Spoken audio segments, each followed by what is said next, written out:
flowers, and welcome back to my channel.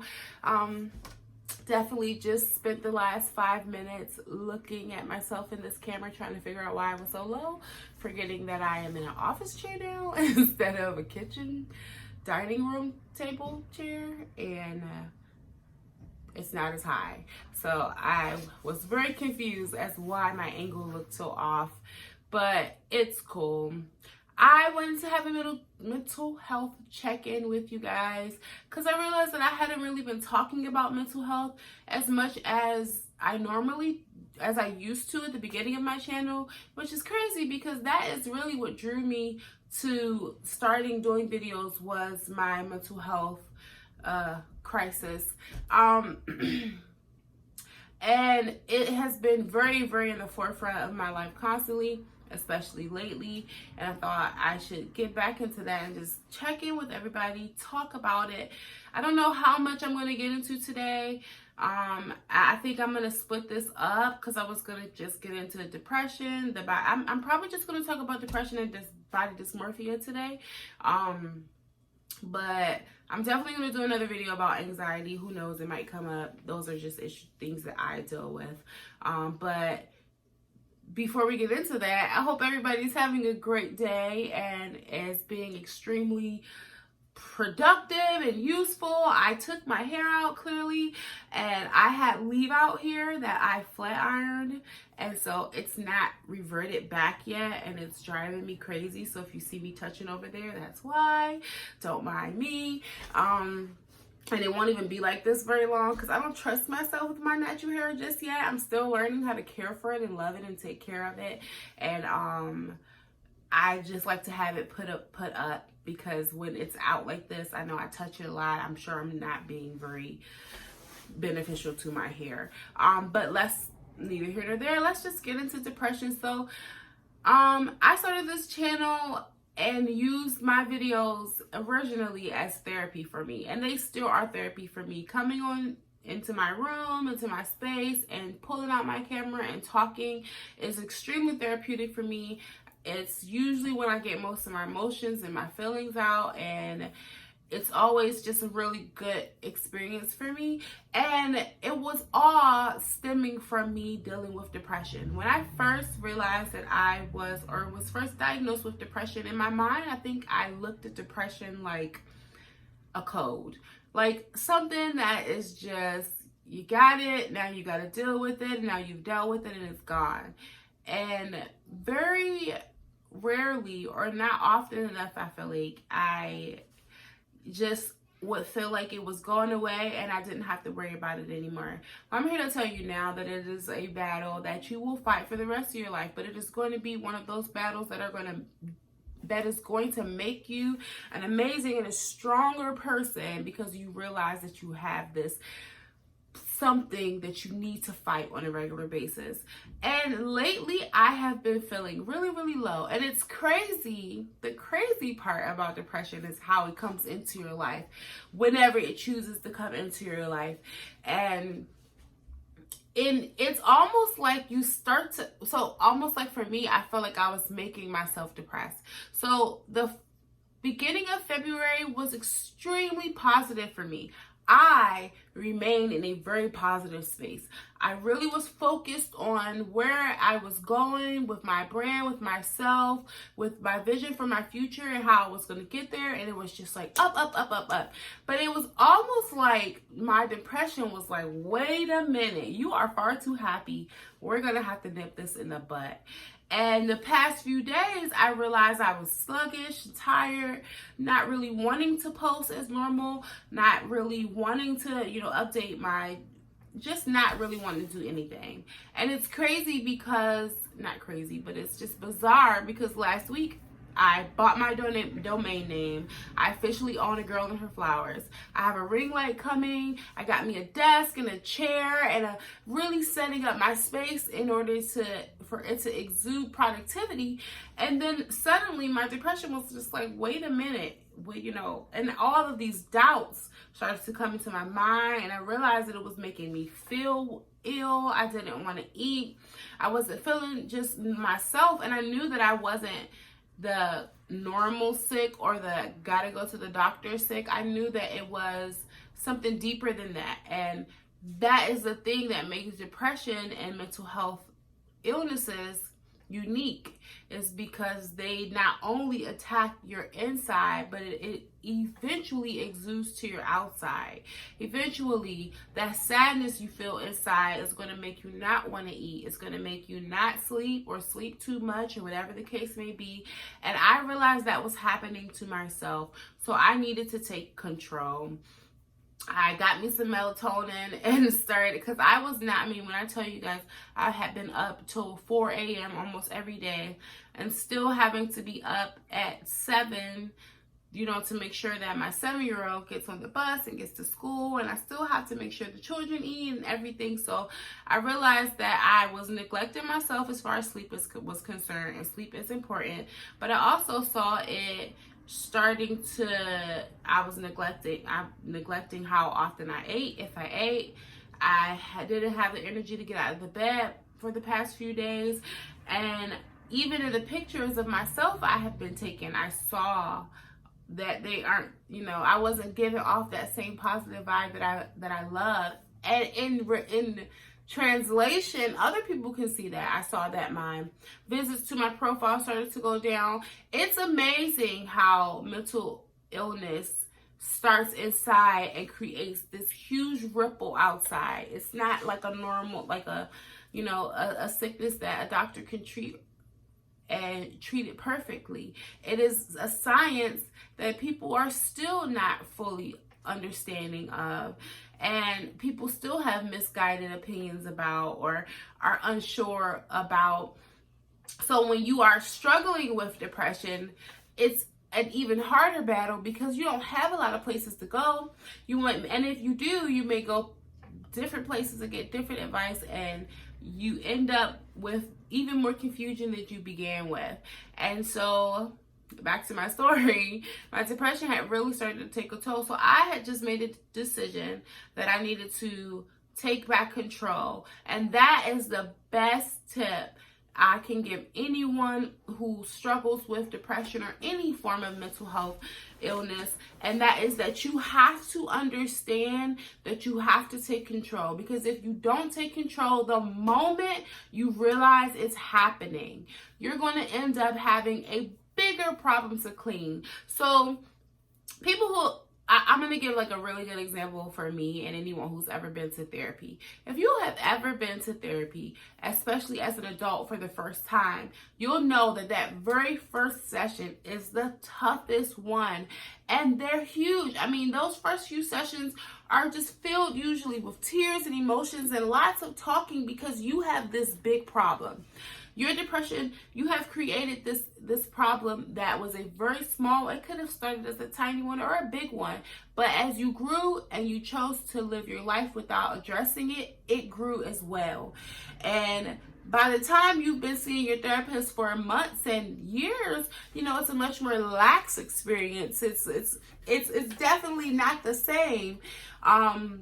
And that's because you have going to therapy has been you chipping away at that problem that you have made a huge problem. So I use that example to say that when depression starts to, you know, you feel it up here in your chest and you know it's coming, and the same for anxiety, you start to feel it and you know it's on its way. You have to nip it in the butt right there. When it's this big of a problem, that's when you have to pull out your hammer and start to chip away at it. Because if you ignore it, it will not go away. It will only grow. And if you try to disguise it or throw a blanket over it, act like it's not there, I'll get back to you. You know, I'll pencil you in later.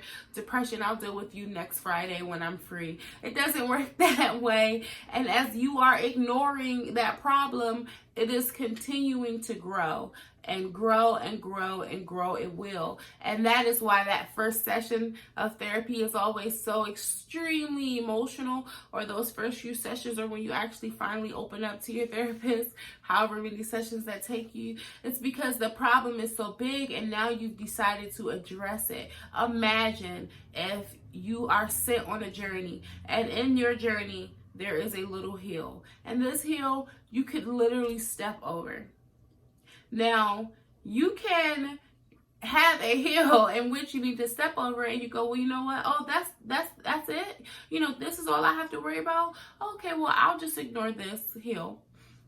And I'm going to sit here, do what I'm doing here, because as in life, we're not, you know, we're constantly changing and growing, but the journey, we have stops along the way. So there's a hill at the fork of the road, and you're just kind of like, okay, that's not a big deal. I'll deal with that. I can get over that hill, no problem. But I have other stuff to do right now. So I'll worry about this hill later. And then you just ignore it. You know, you go on about your life and the feeling is still there, but you're just like, I know what that looks like. It's a small hill. I'll deal with it. And then one day it's time to get over that hill because you got to get to a bigger place in your life. And it's the size of Mount Everest. And you're like, well, what the heck? What happened? Where did this come from? And that is how depression works. You can ignore it all you want to. Go right ahead. Don't go to therapy. Don't get help. Don't try to figure it out. Don't try to fix it. Just move on with your day. But I can promise you that it's not going anywhere and it's just going to grow. And every time someone cuts you off in traffic, it's just going to be a little bit more to make your hill a little bigger. And every time your kids don't clean when you want them to, or something doesn't go the way you need it to, your hill's just going to grow, it's going to grow, and your depression's going to grow, and all of those negative things that you've decided to ignore are going to continue to impact that thing that you're ignoring. And then when it's time to deal with it because it's too much to bear, or because it's hindering you from getting somewhere you want to be, you have an even bigger task upon yourself. You have a bigger task upon yourself. So I'm just here to tell you that if you are dealing with anything, whether it be small or big, the time to deal with it is always now. The time to ignore it is always not. It doesn't come, because you have to deal with things. We can't run away from things, and especially something like depression. And I am learning that every day. I am shocked and amazed all the time about how I can go from joyful and hopeful and productive and in a very high spirit, and then suddenly I am not feeling it at all, and I don't want to do it, and I'm telling myself all the negative things that happen from doing it when I know that that's not the case. And I know, especially being your power pusher, know that I have the power to control all of those things. So why am I letting, this depression get to me, or what I'm going through bring me down, when I have the control over it? So when you're going through it, the time to fight it is now. You can't deal with it tomorrow. You can't deal with it later. You have to take the steps. Ouch, that hurt. You have to take the steps necessary to get over that molehill before it becomes a mountain. And I am doing that right now. A thing that I have realized that really has affected my depression has been my body dysmorphia. So I have lost over 200 pounds. And I need to say this as much as often because I have to remind myself of how good I'm doing and how good things are and how great of a space things are in for me, because my body dysmorphia doesn't want me to feel that way. Sometimes I look in the mirror and I tell you guys, I still see 400-pound Ashley. I put on clothes that are clearly too big, and this was a complete accident. I'm still, as I said in my last video, learning my body, so I pick up stuff thinking that it's gonna fit, and it's huge, but it's super comfortable. Neither here nor there. But I put on clothes and I just can't stand the way they look on me. I see rolls that probably aren't there. I see imperfections that may be tiny as huge, and it's a bizarre thing. So I've been having to remind myself how beautiful I am, that I have lost 200 pounds, that I am much healthier, that I am much more attracted to myself, and albeit my freaking future wife is extremely attracted to me, even more now than when we first met. So I have been dealing with my body dysmorphia pretty bad, and I think it just kind of triggered my depression, and I spiraled. I mean, it was almost like a day and night thing for me. I went from literally getting a computer. I went and got me a used computer, but whatever, it's new to me. I got me a used little MacBook my baby. It's a like a MacBook Pro. I got my ring light. I got everything I needed to make my channel better. I got my mic over there for my podcast that I want to start working on soon. And I bought my website domain so that I own A Girl and Her Flowers. And I found someone to make my logo. I mean, literally just good after good after good after good. And then something, I went to bed one night and I woke up and I didn't want to do a single thing. And I was okay with that feeling that first day. I didn't try to figure it out. Even in the back of my mind, I probably knew it was depression just checking in on me to make sure I knew it was still there. I'm just like, you know, whatever. I tried so hard to ignore it.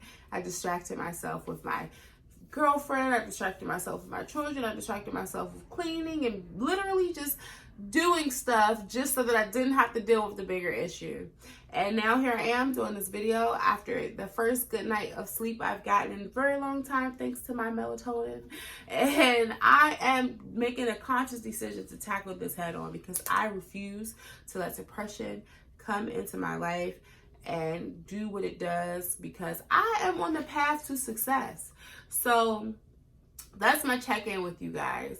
Just me ranting and just me here to make sure that you know that you have to fight what's going on and you can't ignore it. It's not going to go away, but you are in control and you have the power. And when you're ready for it to go, it's going to go. And that's going to be because you were in control of that. So, yeah, thanks so much. I got this little cup. It's not a little cup, it's 24 ounces of water because I realized I've been needing to drink more water. And I've been also trying to make my carbon footprint a little smaller. I'm one of those people who watches a lot of documentaries on Netflix when I do. And it's typically stuff with like animals and the ocean and the world. And I watched Oceans or Plastic Ocean on, I think it was Netflix. Or it might have been Amazon Prime. I don't remember, but I watched the Plastic Ocean and it really messed my head up. So I'm trying to do better about my plastic bottles. So I got me this one. So yeah, the next video is going to be about weight loss a little bit, about what my routine looks like as far as what medicine I take, what my daily food intake looks like. Blase, good stuff, great stuff. And I will definitely have a blog post up by now. Have you seen me zoning out? I'm looking at these shoes that I bought and they're just grabbing my attention. I don't know what's going on. I think I need to wear them.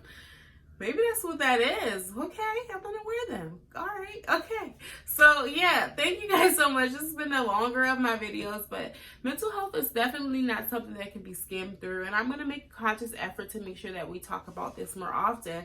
And then the next mental health check-in will definitely get into anxiety because, whoo, girl, I don't even want to go there. Not right now. So thank you guys so much for watching my video and being so supportive of me. Please don't forget to like, comment, share, and subscribe. And until next time, mwah.